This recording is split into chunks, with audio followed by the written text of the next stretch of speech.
I commanded a room. I was a noted presence. I I was heard. I felt heard. I felt seen. And then, as I said, with all the menopausal symptoms, I started shrinking. And I know I did it to myself too, as well. Hey, girlfriends, and welcome to another episode of Be Seen Sunday on Tracy Gold Show. Today, we are talking about the really tough topic of getting to that point in your life around midlife and thinking to yourself, who am I? And what on earth do I want to do with my life? And so in the room today, we have Jack Perez, and she's going to be sharing her story of how she got to that point in her life and how she created incredible movement to help other women to figure this out too. So thank you so much, Jack. It's so wonderful to have you here on the show. Oh my goodness, I'm so excited, Tracy. Thank you for having me. Awesome. So, Jack, I want to hear about your movement, Cool Life, but I also really want to hear about the story that got you to that place of realizing that this was necessary. Oh, yeah, Tracy, I'm so glad that you asked because, just to back up for 1 second, I think this message and these conversations, the one that we're about to embark on, are incredibly important because there are so many of us. Just Mm. the sheer number of women entering midlife and living midlife and beyond currently is the largest number that there ever has been. And so we, and the fact that we get to live so many more years than, say, our grandmothers or our great grandmothers affords us this opportunity of basically this complete new second act that we get to write however we want. Now, Yes.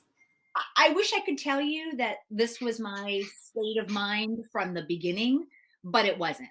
Because as we all Mm. know, things are invented or things are brought to life by necessity, right? Or Mm. frustration or an anger for not having something in your life. And that's what happened to me, Tracy. I Yeah.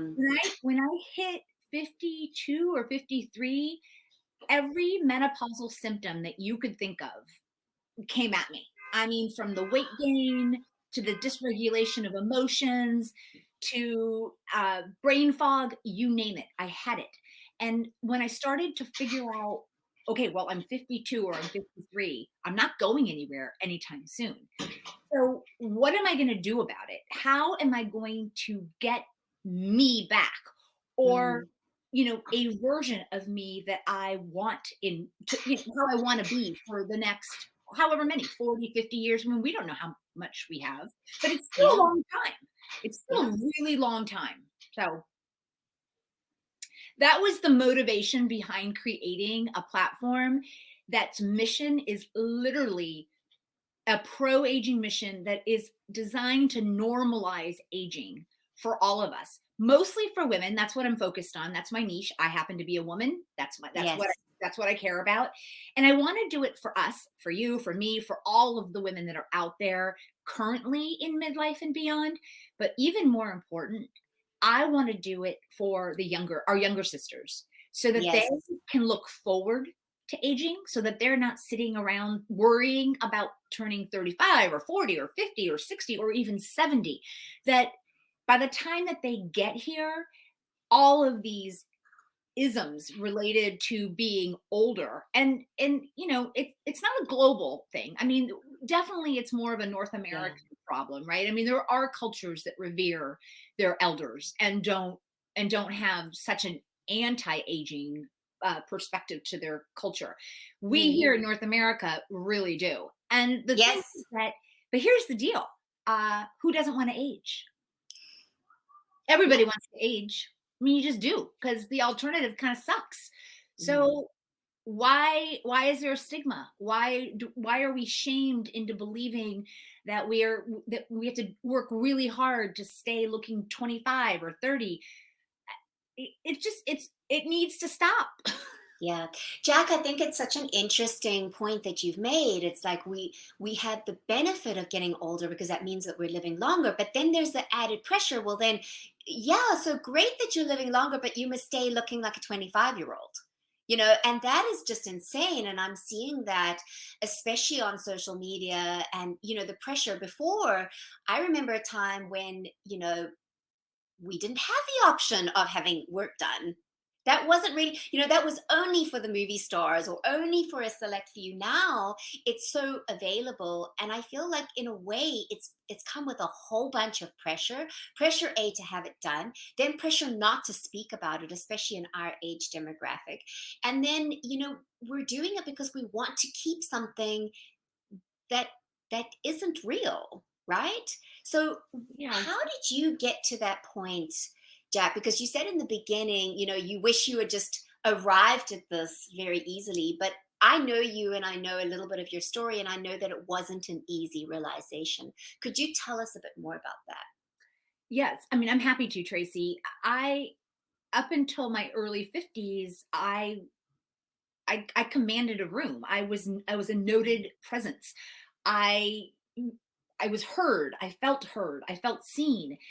And then, as I said, with all the menopausal symptoms, I started shrinking. And I know I did it to myself too, as well. I mean, this was Mhm. bi-directional. This isn't just the society decided I was worthless and threw me out with the baby with the bathwater.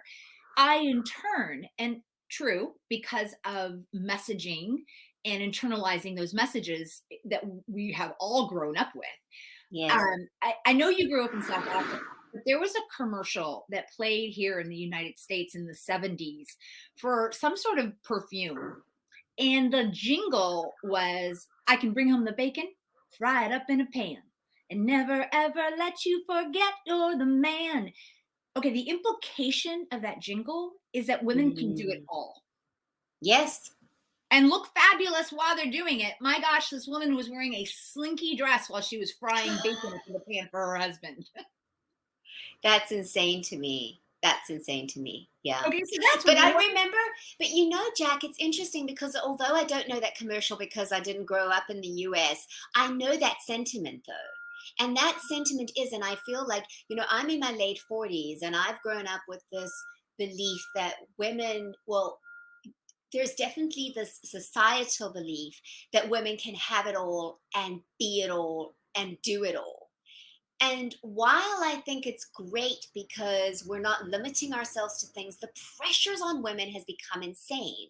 The pressure to have a baby and then get your body back to normal. How do you get your body back to normal when you've grown a living being inside of your body and it's exited either out of your abdomen or down below? Like, how Yeah, do you get back, and why should we be under that kind of pressure to do so?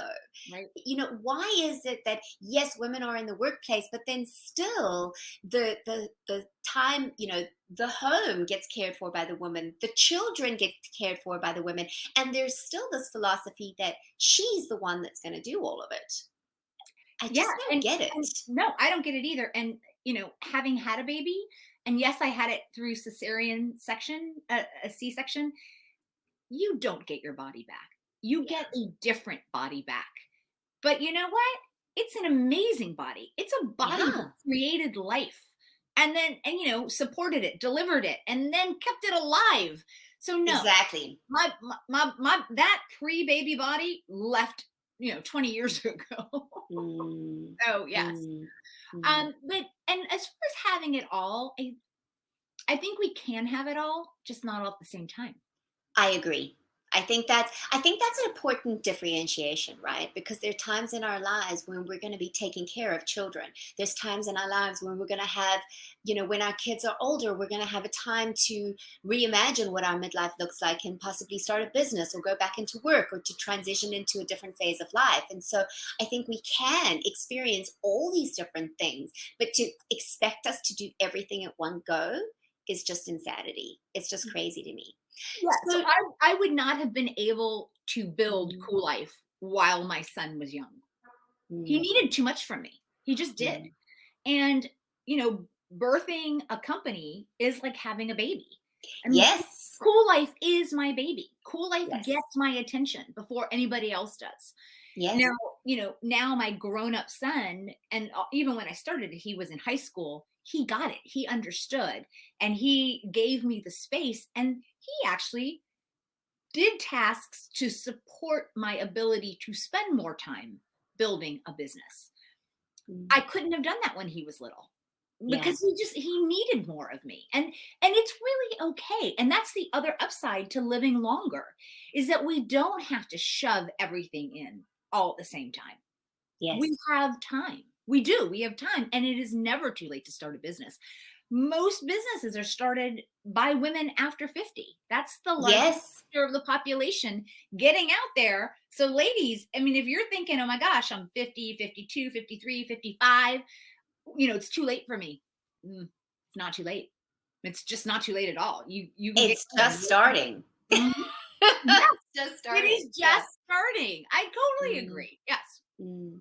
So there's two things I'd like to dive deeply into, Jack. The first one is that you said that you actually shrunk yourself. So you experienced menopause in a very dramatic way. And so then you went into yourself and you shrunk yourself and you made yourself small. I'd like us to talk a bit more about that. And then I also would love to talk about how you developed your relationship with your son so that he supported you doing this. He supported you starting a business and having a life that wasn't just revolved around him. Because I think a lot of times as women, we teach people how to treat us. We kind of make it okay for the people in our lives that we love to all encompass us and to take like everything, and then we don't have time for ourselves and to do the things that we really want to do. So could you deep dive into those two things?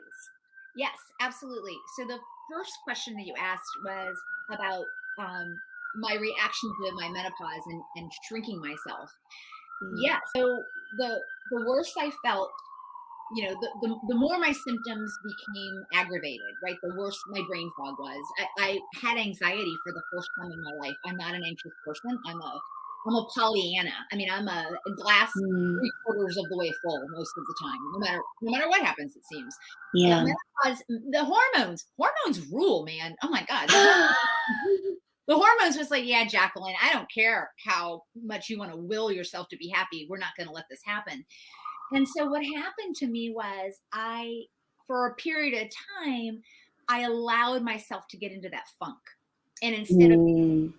looking for answers, instead of looking to get myself back up to that level, I I mean, I would go out of the house in my pajamas because who cared? Nobody was looking at me. But do you see what Mm. I'm saying? It's like a self-fulfilling prophecy. When you start allowing yourself to, I don't know, skip a couple showers, not Yeah. not get dressed in the morning, uh, not comb your hair. You know what I mean? It's like, okay, Mm. just because I'm 52 and menopausal and I've gained 30 pounds doesn't mean that I need to be put in the closet and locked away, you know? But Yeah. I started behaving that way. I started Mm. behaving that way. And I realized, okay, this is really unhealthy. And if I live another 40 or 50 years, that's a long time to be Mm. invisible. It's a long time to be unhappy. And that's So do when you I had to do yeah. something. Yeah. Jack, that's amazing because that you stopped yourself, that you caught yourself doing that and then realized that it's something that you could control. I think sometimes as women, or even as people, right? We take on what society says about us and we make it our being. And then it's almost in a way easy to blame, well, society norms say I must be size whatever that size is and I must be weights whatever that weight is, and so because I'm not that, I'm unacceptable. I mean, you said you gained 30 pounds, so you could have made it about, well, now I'm unacceptable because I've gained 30 pounds. But it sounds like what you really realized was that limitation was within you, not within other people. Right. Well, Mm. so I thank goodness I don't have a victim mentality, and I don't know if that's nurture nature. I don't know. But Mm. I have always been of the belief that if I blame others, then I'm stuck. I can't fix it. Mm. Because if Wow. it's your fault that I'm in this predicament, then what power do I have to change my predicament? Wow. I don't have any, right? Mm. So I've always been and even, I mean, and I was fighting some pretty serious chemical imbalances, Yes. right? I mean, Yes. I was literally anxious, like I said, for the first time in my life, and anxiety. Listen, my heart goes out to anyone battling anxiety because it's real. It's, Mm. I mean, that's a chemical, that's stuff going on, and it is really hard to rise above it when you're in it. Yes. It's Mm. really hard to rise above it when you're in it. And it took everything I had to put up my bootstraps and just say, no, I'm not doing it this way. I'm Mm. not doing it this way. I'm going to Mm. course correct somehow. And I'm glad that I did when I did. And to be honest with you, I think in part what helped me was not making it strictly about me, but also about helping other women. Yeah, so that's very interesting because Jack, did you have support when you were going through this process? No, because nobody nobody talks about menopause. I mean, no. I didn't, Wow. I mean, my mom has been long gone from this earth, and my sister's younger, and I have a lot of younger friends. Mm. I'm usually the oldest person in my groups for whatever reason. I tend to gravitate towards younger people. I don't know why. That's just the way it's worked out. Hmm. So guess what that means though? That means that I get to do things first. Yeah, yeah. That's very important because we also have to put in context. Now, I feel like very recently, Jack, we are starting to talk openly about menopause. I Yeah, mean, it used to be called the M word, right? We right. used to not even talk about it. So we have to think in context. This was quite a few years ago when there was no discussion about that. And Right. then women younger than you really didn't want to discuss it because they didn't want to have to think about what was coming. Right. And then here you are having a really tough time getting all the symptoms, the weight gain, everything. And I know you, Jack, you're a very active person, so that must have been really hard for you. And Yeah. then, you're the only one dealing with this and having to actually pull yourself up out of that. So, what then led you to realize that you wanted to help other women? Like, what was that point that you realized, wait a minute, now I can do something to help other women? Okay, so you asked that question, and I got this like weird, weird emotional response, and I'm fighting back some tears Mm. because I realize that not everyone is equipped to potentially pull themselves up by their own bootstraps Yeah. when that downtrodden, and the idea of all these amazing women who just need like a hand, a shoulder, they just Yeah. they just need a little help, just even to know that they're not alone, right? Just Yeah. to know they're not alone, just to know it's normal, that what they're feeling is normal, that Yes. they're not freaks, and that their worth hasn't diminished because Mm. their biological imperative is no longer available to them, Mm. to just because they're 30 pounds heavier, that our worth doesn't diminish. And the idea that I could potentially be there for other women and help them and show them that, listen, if I can do it, you can do it too. Uh, Yeah. that was, I'm sorry, I did get a little teary eyed. And so now my nose is running because of it. That's okay. This is a safe space, I Jack. know, but This is a safe space. now my nose is red and I'm running, and it's running. But yeah, I'm passing you a through the screen tissue. thank you.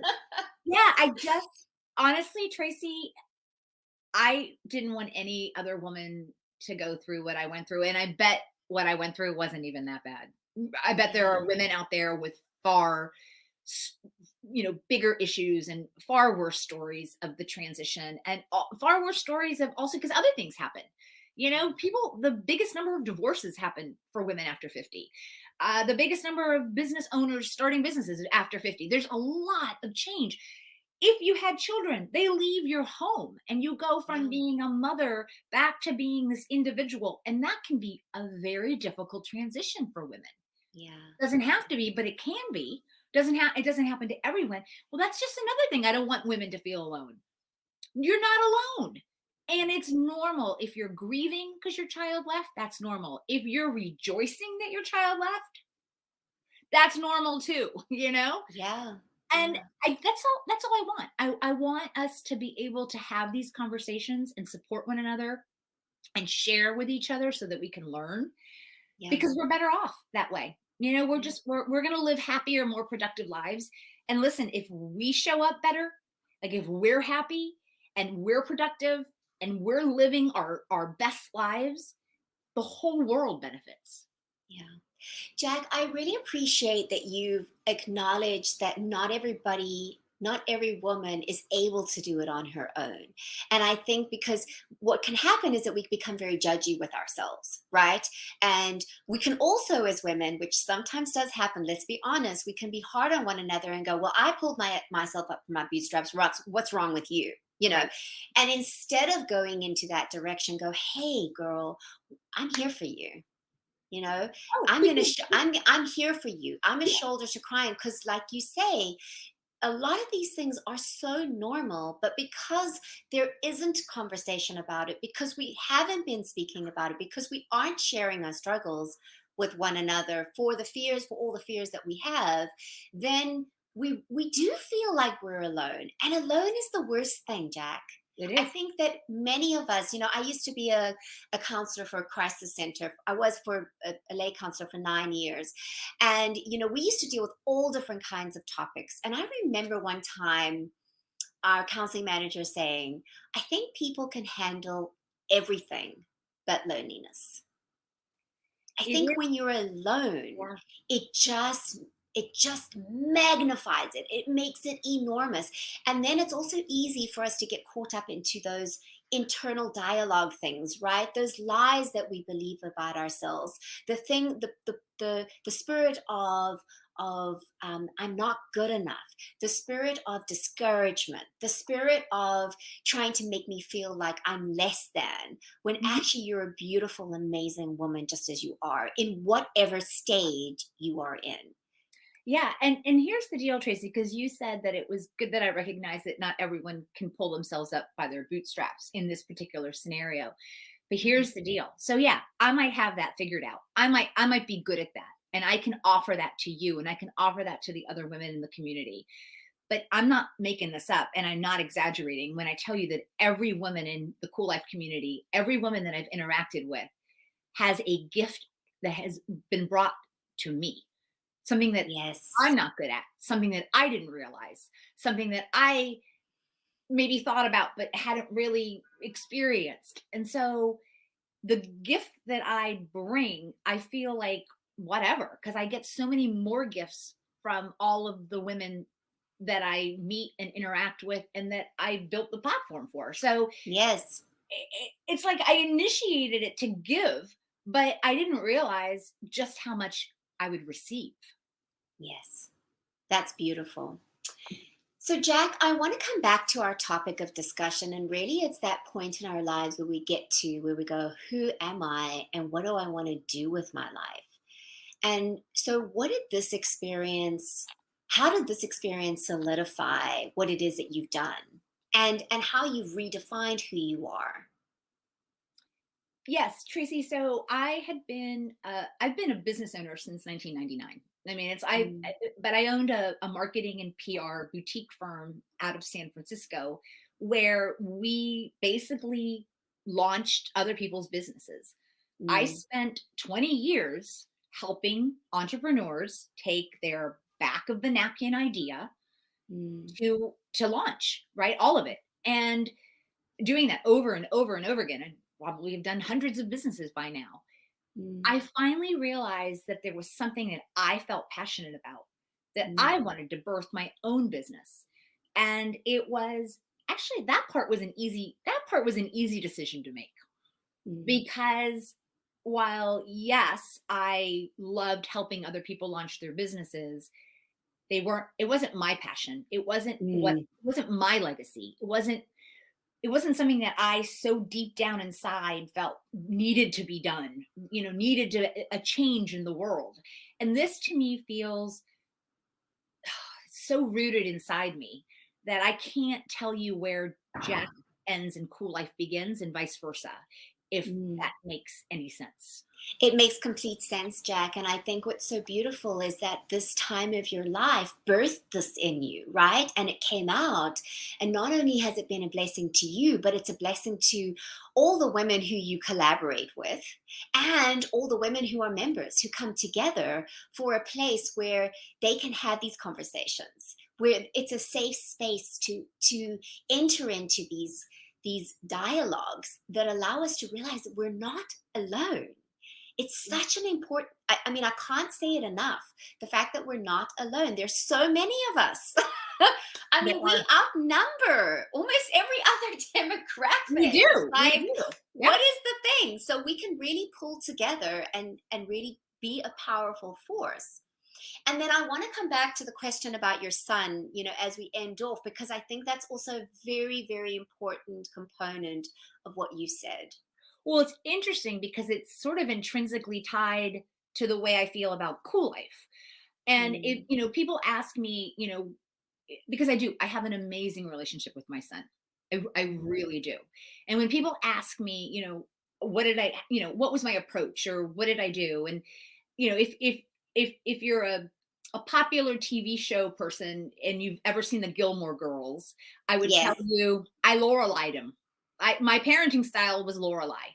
Now, if that's a reference that your audience doesn't know, basically I looked at my job as a parent, not as a mother. As a mother, I did the kisses on the belly and I made the feet sandwich and I did the fly up in the air. I did all of that stuff as a mother.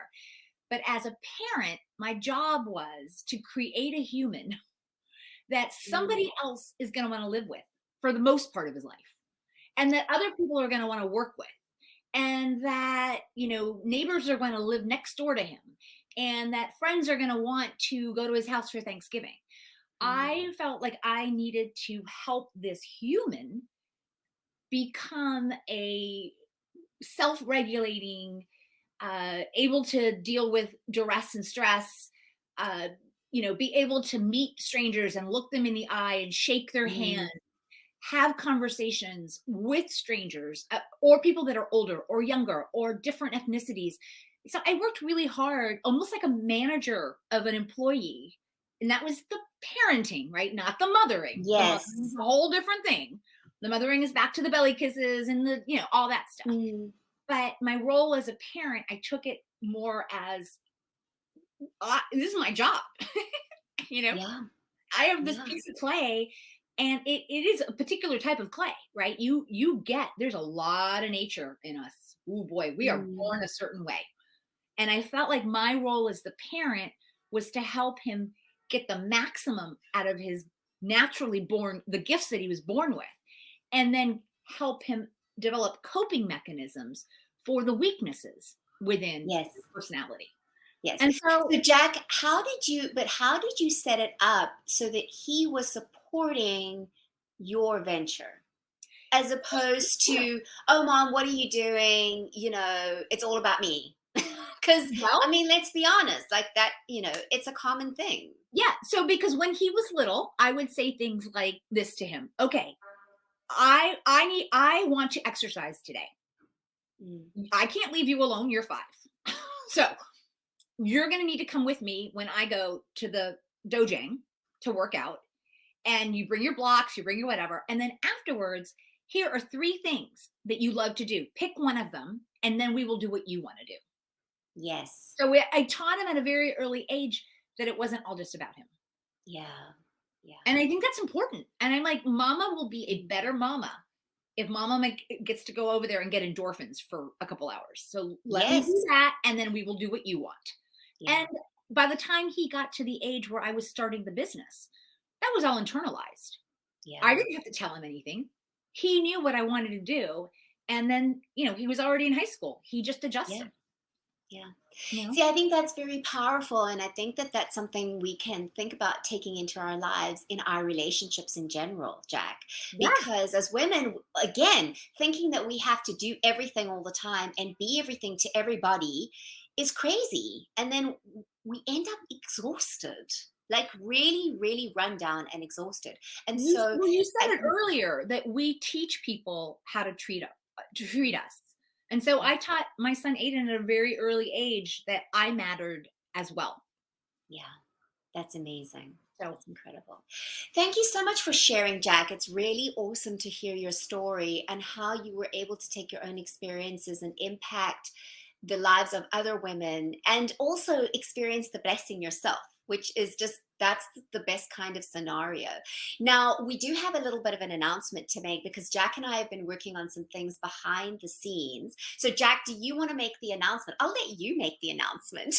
I'm so excited. So Tracy Gold is going to be leading twice a month Fashion Friday on the Cool Life platform. So I am so excited. We're going to be onboarding next Friday, I believe.